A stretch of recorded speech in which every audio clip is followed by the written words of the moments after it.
Nih liquidnya dong, gerak kayak gini. Wih, ini satisfying nih ngeliatnya sih. Bismillah, alhamdulillah kita ketemu lagi bareng gua Romi. Ini adalah HP yang sangat-sangat spesial. Ini HP gaming terbaru dari Infinix.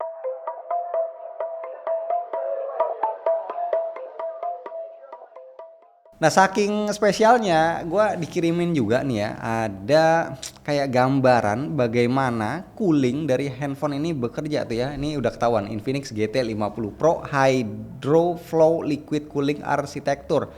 Jadi kurang lebih ini ada cairannya yang bekerja untuk membantu mendinginkan handphone ini. Nah, ini sebenarnya bisa dicolok tuh, ada port USB-C-nya ya. Ini kayaknya harusnya bisa nyala. Tapi ya ini belakangan aja karena gue pengen langsung to the point ngelihat dari handphonenya. Ini boxnya seperti ini, kotak. Oh tuh ya, ada tulisan Infinix Official Gaming Phone dari MPL nih, MLBB. Ini gambar depannya bukan handphonenya tapi langsung si Lunox ya. Ini skinnya dari MPL MLBB. Versinya adalah 256 untuk storage-nya, dan untuk RAM-nya di 12 GB. Kayaknya ada yang versi 512 GB juga ya kalau nggak salah. Nah, di bagian belakang di sini ada keterangan lagi tuh, Hydro Flow Liquid Cooling, ada frame rate 144 fps, ada pressure sense GT trigger dan lain-lain, termasuk nih ada chipsetnya dia pakai Dimensity. Sekalian langsung gua buka aja ya. Nah, ini handphonenya kayaknya masih belum launching global ya, dan seperti biasa kalau Indonesia itu salah satu bagian awal nih gua suka sama Infinix kayak gini ya, karena kan Infinix memang terkenalnya bukan di China, bukan di Europe gitu, tapi di Indonesia dan juga ada di sebagian negara Afrika dia kuatnya ya. Oke, ini kita lepasin plastiknya dan moment of truth-nya. Tada! Di sini ada handphonenya dan di sini ada aksesorinya nih, GT Mic Charge Cooler 2.0, wireless bypass charging, Glacier Cooling Power. Oke, kita coba buka handphonenya dulu ya. Ini boxnya juga sama, senada dengan box yang di depannya seperti ini. Infinix GT 50 Pro. Terus kita lihat dulu untuk paket penjualannya. Di sini ada kartu perdana smartphone dapat 48 GB setahun. Terus ini ada quick guide-nya. Kemudian ini ada casingnya. Cakep nih harusnya nih casing. Oh, woi, casingnya sebenarnya transparan aja ya kayak gini Mika. Tapi ada case, ada magnetnya ya. Ini buat nempelin aksesori kayak power bank gitu ya. Terus ada kabel A to C dan juga SIM ejector sama chargernya berdaya 45 watt. Kemudian untuk nih pendinginnya, coolernya GT Mic Charge Cooler 2.0, ada quick guide-nya. Ada kabelnya cukup panjang ya, USB-C to C, dan jadi coolernya ini kecil kayak gini. Oke, ini bisa ditempel berarti sama casingnya. Jebret. Tuh ya, dia ada port USB-C-nya nih di sini tuh, kelihatan ya. Oke, sekarang lanjut kita balik ke handphonenya. Langsung aja deh kita buka karena dari tadi kita udah bacain spesifikasinya, kita selorotin aja. Penampakannya kayak gini. Ini warna hitam ya. Dia ada warna lain, dua opsi lagi, ada silver dan juga warna merah. Yang hitamnya ini sih sangar. Wih, kayak rada-rada kayak efek-efek karbon gitu ya, tapi ada di bagian dalam, dilapis kayak dilapis kaca gitu.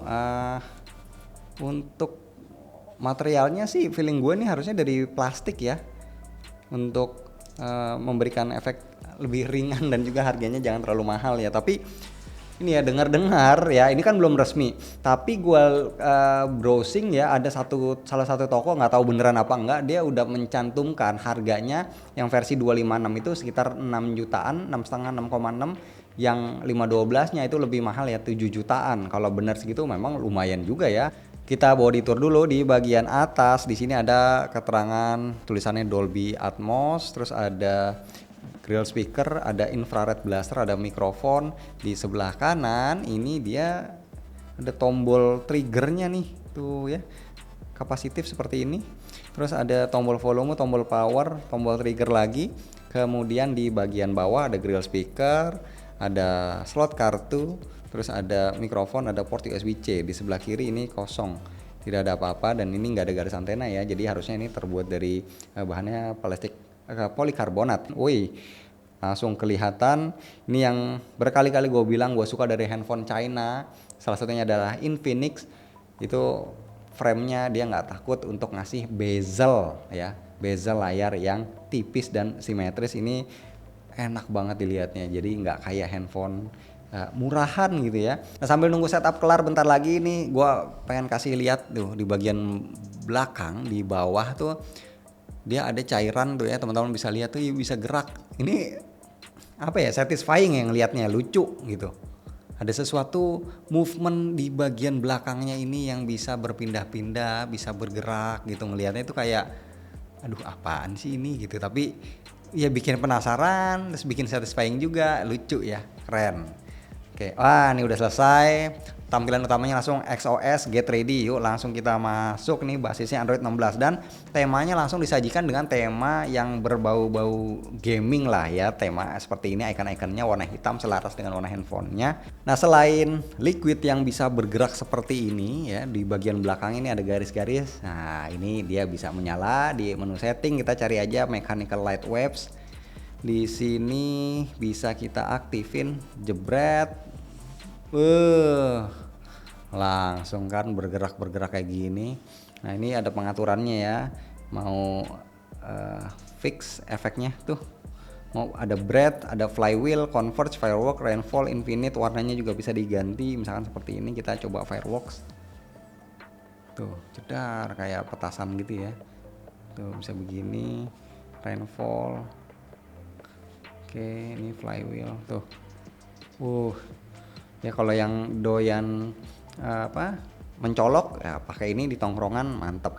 Terus juga ini bisa dipakai untuk notifikasi, untuk musik, untuk flash dan lain-lain nih, teman-teman bisa atur semuanya ada. Nah, karena ini adalah HP gaming ya, kita mau coba lihat di sini ada aplikasi namanya X Arena. Ini tuh kayak home-nya untuk aplikasi-aplikasi game yang sudah kita install di sini itu ya. Oke.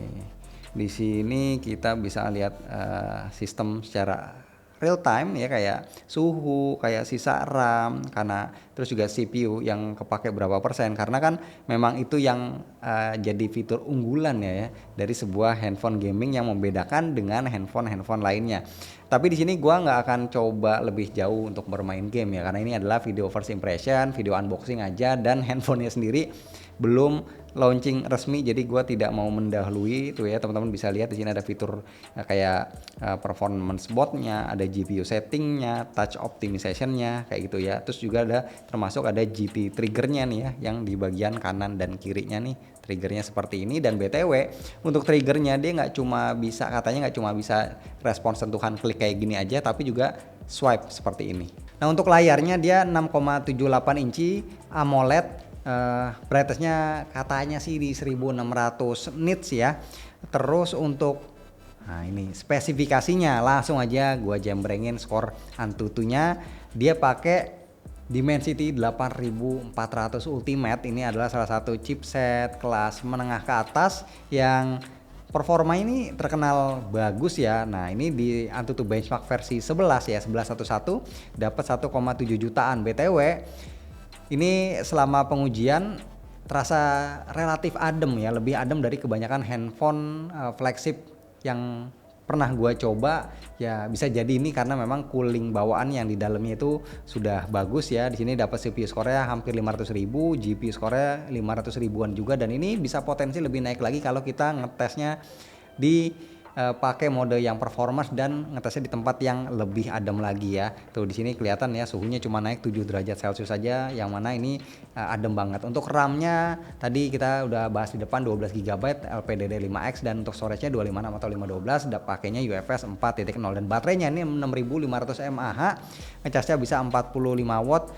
dan dia juga support bypass charging sama wireless charging juga, dan juga bisa reverse charging dengan daya 10 watt. Nah, terus ke kamera ya, dia setupnya ada dua, jadi nggak pakai gimmick-gimmick ya, bener-bener cuman ada dua aja, jadi nggak ada lensa hiasan ya, main kameranya 50 megapiksel, ada OIS-nya, dan yang ultra wide-nya satu lagi ultra wide dia 8 megapiksel. Ini sekalian ya gua coba fingerprint-nya tuh, relatif cepet ya. Tuh, teman-teman bisa lihat. Oke, nah ini untuk kameranya tampilan seperti ini, dapat 0,6 kali, 1 kali, 2 kali, dan maksimumnya bisa sampai dengan 15 kali. Nah kita balik lagi ke perekaman videonya. Nah ini stabilisasinya tuh ya bisa diaktifin dari icon yang ada di sini, dan resolusinya kalau misalkan tidak pakai stabilisasinya, kita coba cek ya. Kalau off bisa sampai dengan 4K 60. Oke, jadi bukan 2K lagi tapi bisa 4K up to 60 fps. Tapi kalau stabilisasinya kita nyalain, video steady bisa, bisa 4K 60 di video steady. Kemudian untuk kamera depannya ini kayaknya 13 megapiksel ya kalau nggak salah resolusinya. Tampilannya sih cakep ya, skin tone-nya juga enak dilihat.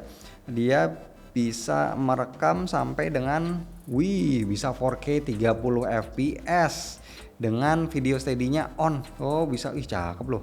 Ininya apa, kulitnya tuh enak gitu, terang gitu, tapi nggak beautify, nggak terlalu lebay, tapi kelihatannya tuh terang aja ya, kelihatannya cerah, dan kita bisa pakai 2 kali zoom seperti ini tuh ya. Oke, nice. Terus bisa juga pakai efek bokehnya tuh kayak gini, belakangnya jadi lebih ngeblur lah, nice lah. Oke, terakhir kita coba pakaian aksesorinya. Nah ini casingnya seperti ini. Kenapa dibikin transparan? Karena biar bagian belakangnya tetap terekspos. Cuman gue memang agak khawatir nih bisa menguning ya seiring berjalannya waktu. Kalau apalagi kalau sering kena sinar matahari atau kena lampu. Setelah dipakein casingnya jadi kayak gini. Cakep juga. Kita bisa pakein aksesori tambahannya nih, kipas, dan juga sekaligus sebagai wireless charger. Nih kita tinggal tempelin, jebret seperti ini.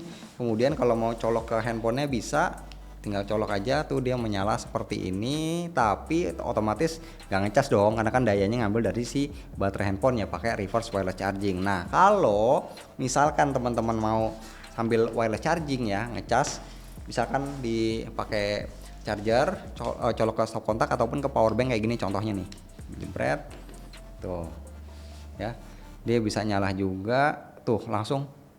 Ada indikatornya nyala, dan nih liquidnya dong gerak kayak gini. Ini satisfying nih ngeliatnya tuh, cakep nih. Ada aja ya ininya ya, inovasinya nih kayak gini, keren.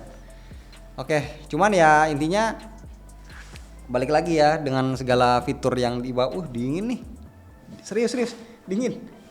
Setelah dia bekerja nih, bagian bawahnya nih gue pegang, dingin kayak kulkas, mantep.